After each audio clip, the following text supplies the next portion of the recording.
Kun sagalee qeerroo bilisummaa Oromooti. Sagaleen qeerroo bilisummaa Oromoo torbaanitti guyyaa 3 facaasaa yookaan kibxata kamisaa fi jimaata akka lakkoofsa sa'a Oromootti galgala keessaa sa'a 7:00 hanga 8tti meetir baandii 16 yookaan kiiloo heerzii 17,840 irratti qilleensa irraan isiniif darbuudha. Kun sagalee qeerroo bilisummaa Oromooti.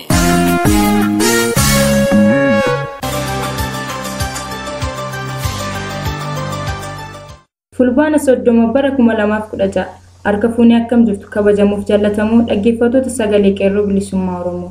Kun qophii sagalee qeerroo bilisummaa Oromoo kallattiin Oromiyaa irraa isiniif darbu.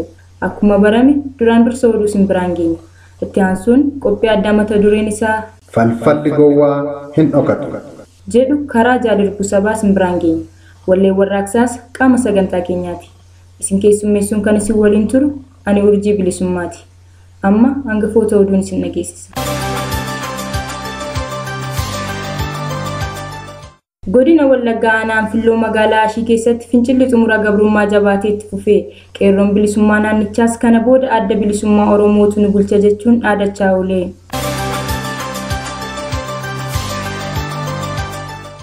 Dargaggoon Guutuu Galataa Baayisaa humna mootummaa Abbaarree Wayyaaneen butamee bakki buuteen isaa dhibame.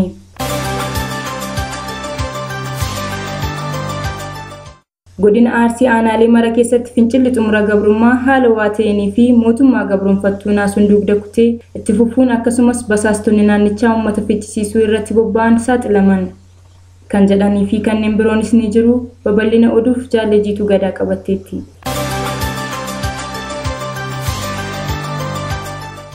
Godina Wallaggaa aanaa Anfilloo magaalaa Ashii keessatti fincilli xumura gabrummaa jabaatee itti fufee qeerroon bilisummaa naannichaas kana booda adda bilisummaa Oromootu nu bulcha jechuun dhaadachaa oolee.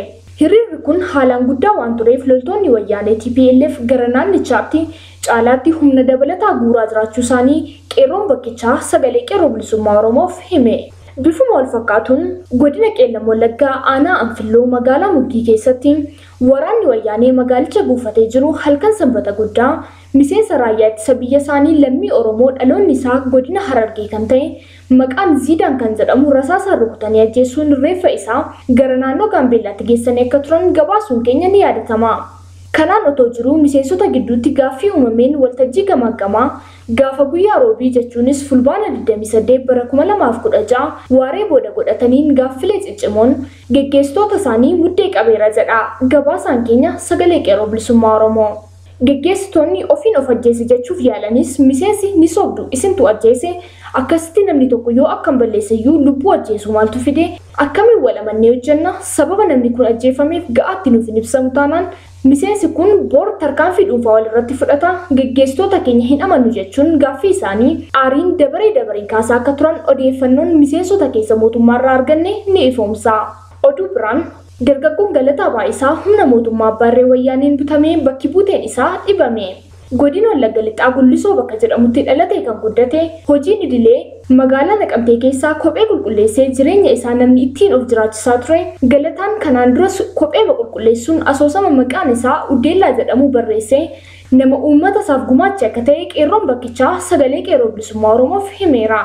Haa ta'utii dargaggoon Galataa Baayisaa gidduu kana osoo magaalaa Naqamtee keessaa kophee qulqulleessaa jiru bakka hojii isaatiif humna tikaa mootummaa Abbaarree Wayyaanee magaalaa Naqamtee keessa jiraniin butamee achi buuteen isaa dhabame akka jirus gabaasaan keenya ifoomseera. Yeroo qabamee deemes harki isaa cancalaan boodatti hidhamuun konkolaataa isaan uummata ittiin goyyomsan ambulaansii jedhamu keessatti xaxamee hidhamuun magaalaa Naqamtee keessaa butamee akka dhabame bira ga'amee jira. Bifuma wal fakkaatuun mootummaa wayyaanee warraaqsa biyyaalessaa guutummaa Oromiyaa keessatti finiinaa jirutti kan rifannaa isaa kanaan waan qabee gadi lakkisu wallaaluun ilmaan Oromoo dhimmuma Oromoo ta'an duwwaaf qabee jumlaan mana hidhaatti guuraa jiraachuun isaa qeerroon bakkoota adda addaarraa sagalee qeerroo bilisummaa Oromoof gabaasan. Haaluma kanaan magaalaa Naqamtee keessatti ilmaan Oromoo Oromummaa isaaniitti yakkamuun gidduuma kana akka malee mana hidhaatti guuramaa jiraachuun isaanii sagalee qeerroo bilisummaa Oromoof himame. Gootota sabboontota ilmaan Oromoo kanneen keessaa Abubakar Nuuree, Galataa Baa'isaa, Amaanu'eel Beekataa, Hundee, Daawit kanneen jedhaman keessatti argamu. Ijoollonni kun gidduu kana magaalaa Naqamtee keessaa butamanii achi buuteen isaanii dhabame akka jiruu fi maatiin isaanii barbaacha akka jiran qeerroon bakkichaa addeesseera. Oduu biraan godina Arsii aanaalee mara keessatti fincilli xumura gabrummaa haala ho'aa ta'eenii fi mootummaa garboonfattuu naasuun dugda kutee itti fufuun akkasumas basaastonni naannichaa uummata ficcisiisuu irratti bobba'an saaxilaman. Godina Arsii aanaa Garjeedaa magaalaa Arbooyyee keessatti basaastonni wayyaanee manneen namootarraa adeemanii kuni mana miseensa adda bilisummaa Oromooti jechuun waraana federaalaatiin manneen jiraattotaa sakattaasisuu irratti argamu. Basaastonni kunneen yeroo adda addaa hojii diinummaa isaanii kanarraa akka deebi'aniif gorsi kennamus didanii itti fufaniiru jedha gabaasaan keenya sagalee qeerroo bilisummaa Oromoo bakkichaa. Maqaan basaastota kanneenii Isaa Amaan hojiin isaa kaabinee gandaa kan ta'e, Baayaan Qaasoo hojjetaa waajjira barnoota aanaa, Taamiruu Raggaasaa hojjetaa waajjira qonnaa, Ahimad Rashiidaa milishaa gandaa kanneen ta'an garaa isaaniif jecha uummata nagaa diinatti dabarsanii kennuu fi duguggaa sanyii ilmaan Oromoo irratti raawwachiisaa kanneen jiran ta'uun saaxilamaniiru. Bifuma wal fakkaatuun godina Arsii aanaa Doddotaa magaalaa Siree fi Arsii Lixaa naannoo magaalaa Alambadaatti qeerroon daandii cufee wallee warraaqsaa Eebbisaa Addunyaa fi Caalaa Bultumee ka'ii qeerroo jedhuun garmaamaa turuu isaas qeerroo bakkichaan sagalee qeerroo bilisummaa Oromoof himameera.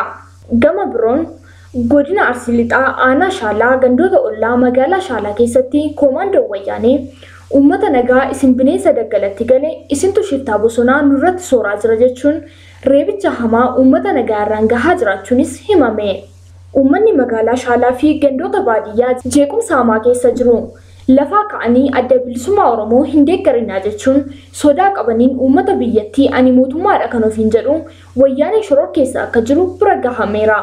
Bifuma wal fakkaatuun magaalaa Roobee keessatti namoota nagaa badii tokko malee humni tikaa wayyaanee adda bilisummaa Oromoo fi qeerroo bilisummaa Oromoof namoota ijaaraa jirtu jedhee hidheerratti namoonni ragaa sobaa bahuuf qophaa'an saaxilaman.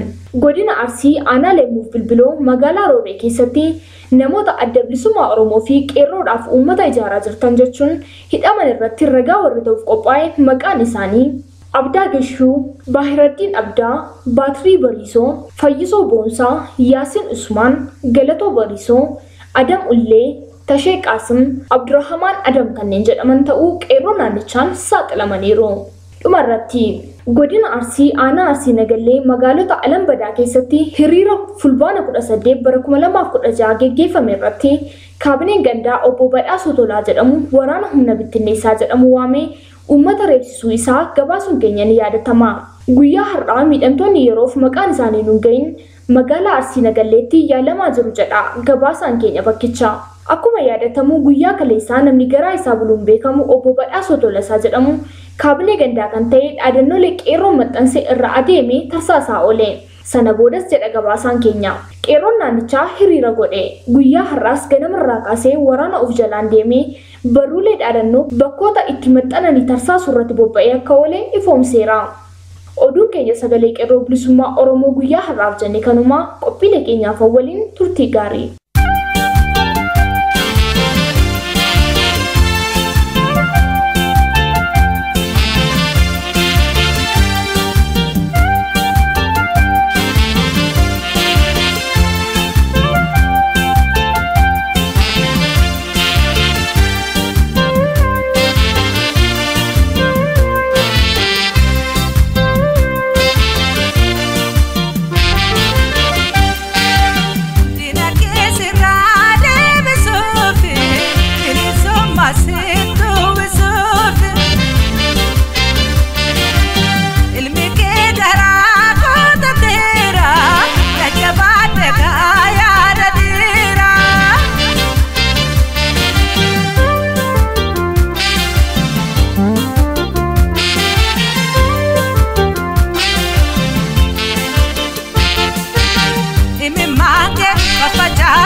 ilmi kee karaa kota teera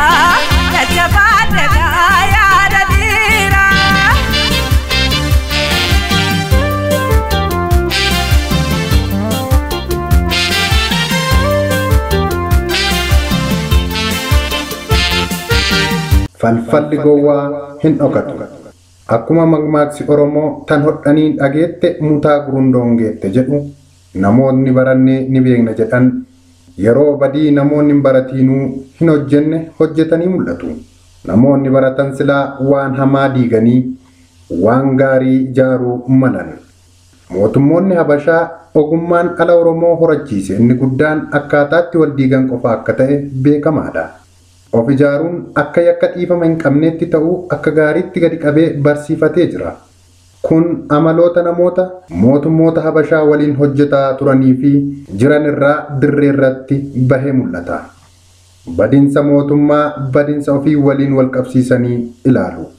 Miseensonni OPDO kan dabree fi kan ammaafis fakkeenya gaarii ta'uu danda'u. Oromummaa isaaniirra Itoophiyummaa Habashummaa maxxanfatanii of nyaataa jiru. Tigreen eenyuun beekte ajjeefte? Kan ajjeesuuf kan ajjeesisus miseensotaa fi deeggartoota OPDOti.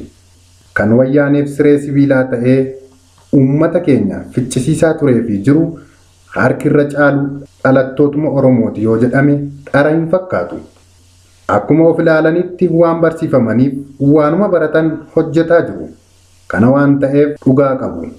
Garuu dhalli namaa barnoota dabalataa namoota isa dura baratan irraa dhaaluu ni danda'a. Waan gaarii ta'u irraa baratee irraa barachuus ni danda'a. Waan hamaa ta'u durumayyuu irraa hin baratu.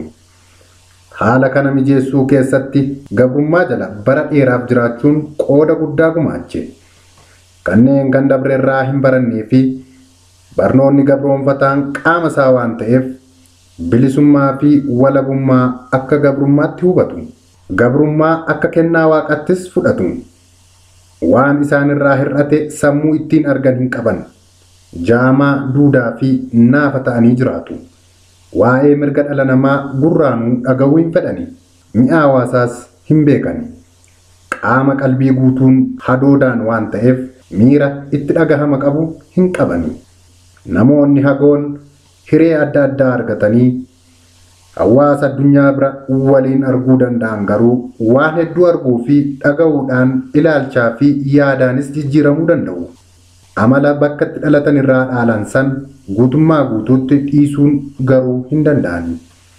Amala sana dhiisuun yeroo dheeraa irratti fudhata. Itti dhaga'ama namummaa horatullee hojiidhaan lafarratti mul'isuun ittiin ulfaatu. Waan gaarii tokko jalqabuu yookaan jalqabsiisuu garuu ni danda'u ta'a.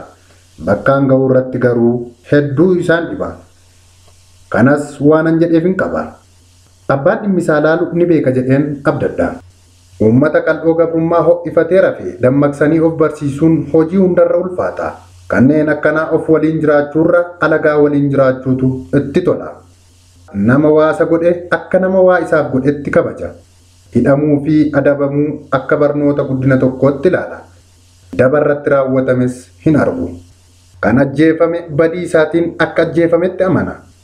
Lubbuu rabbiin uume kan balleessuu danda'u silaa rabbuma qofa. Gabroonfataan garuu akka rabbiitti of beeka waan ta'eef kan jibbe ajjeesuun kan jaallate jiraachisuun amala isaati. Ofiifis du'arraa akka hin hafne dagachuu isaati. Kun ta'ee osoo jiruu kan ajaa'ibu gabra gabroonfataa isaaf jecha gabra akkasaa gabroonfataa jalatti ajjeesuuf dhama'udha. Gabrummaa humnaan fudhachiifame humnaan namarratti waarsuuf yaaluun hundaa olitti doofummaadha. Imimmaanke faffacafte intooyin of jajjabeessi hati goota dafte naatu eebbisiina gaanga keessi dina keessirraa deebisuufi bilisumma sitti uwwisuufi ilmi kee garaa guutateera jajjabaadde yaada dhiira.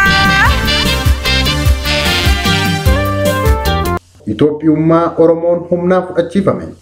Fedhii malee humnaan irratti waarsuuf yaaluun ammoo asii achi tasa hin danda'amu. Kanneen Oromoo akka Oromootti hin ijaarrannee fi hin dhaga'amne barbaadan maqaa Oromiyaa jedhamu gurraan dhaga'uun barbaadan. Maqaa kana yoo dhaga'an gurra mataatu isaan dhukkuba.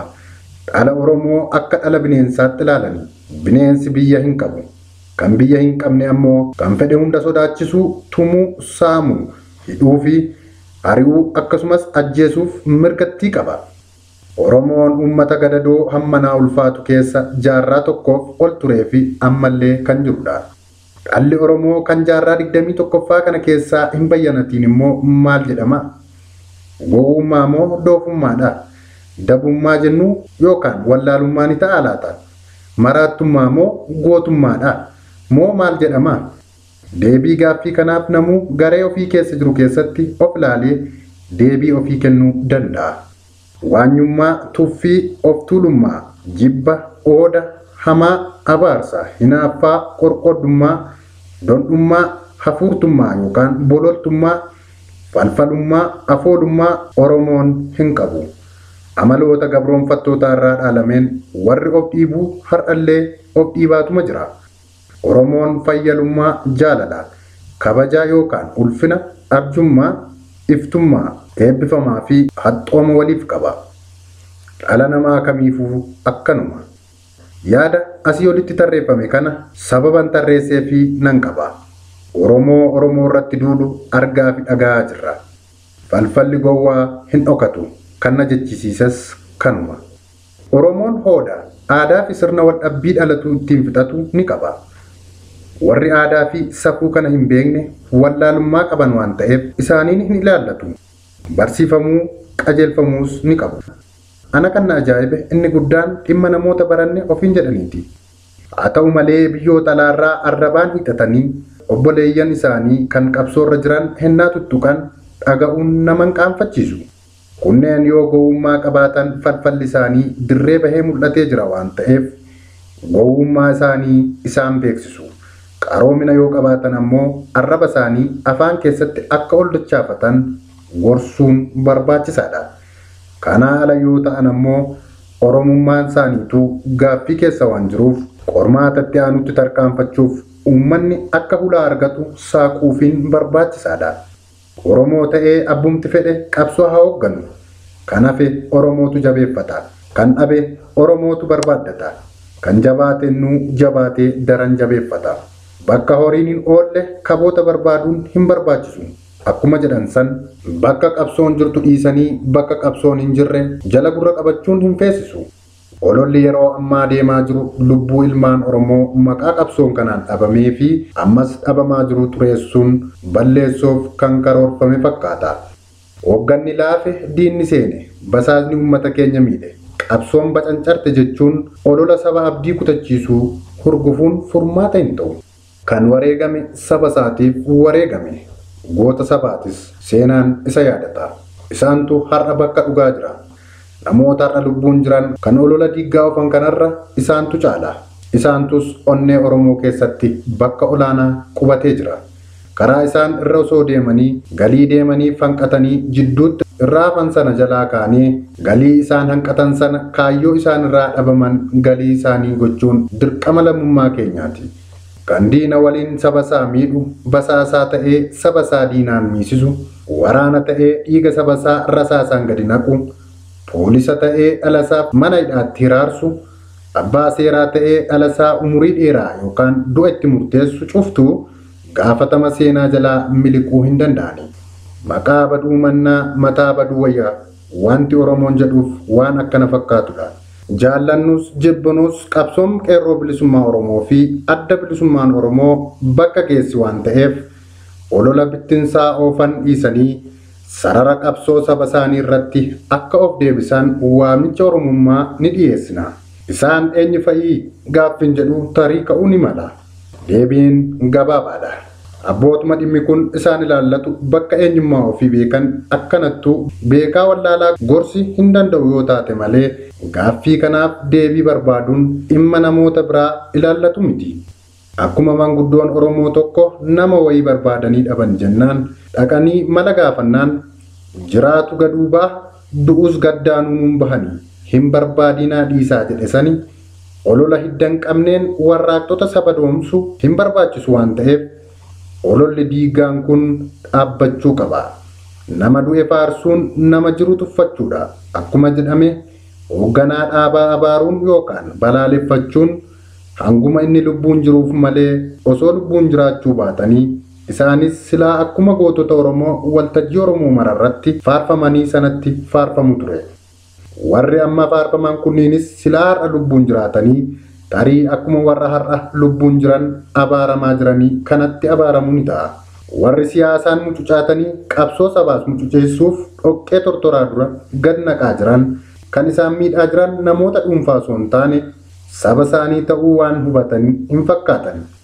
Yoo dhuguma Oromummaan itti dhaga'ama ta'ee fi saba isaaniif kan dhimman ta'e olola diiggaa kanarraa dhaabbachuun Oromummaa fi dhimma Oromoo ta'uu haa mirkaneessan.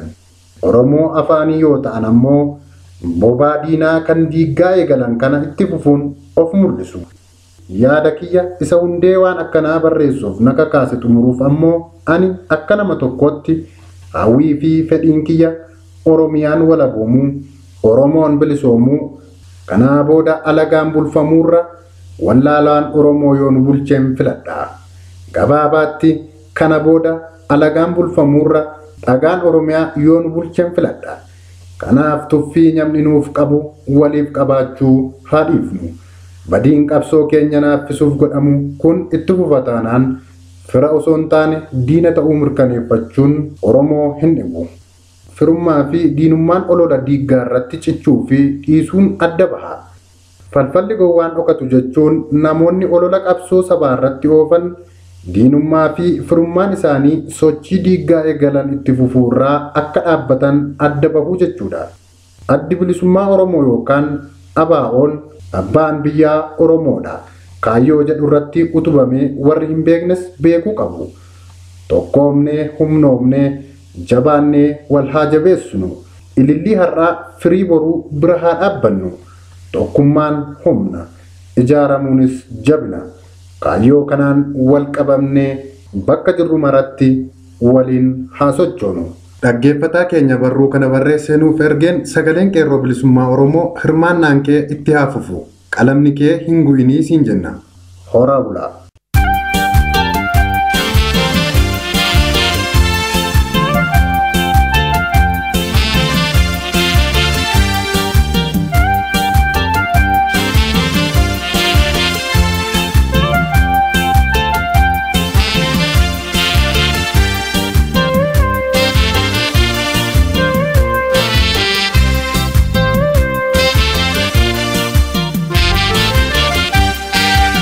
Dinagdee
makache dina kesirra de bisufi ilisoma sito bisufi woni ke dara kota tera kajabat gaya dadira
Egaan dhaggeeffattoota keenya sagantaa keenya guyyaa har'aaf jenne kanumaan goolamna. Turtiin waliin gootaniif galanni keessan bilisummaa ta'u isiniin jecha sagantaa biraan hanga wal agarruutti nagaan nuuf tura.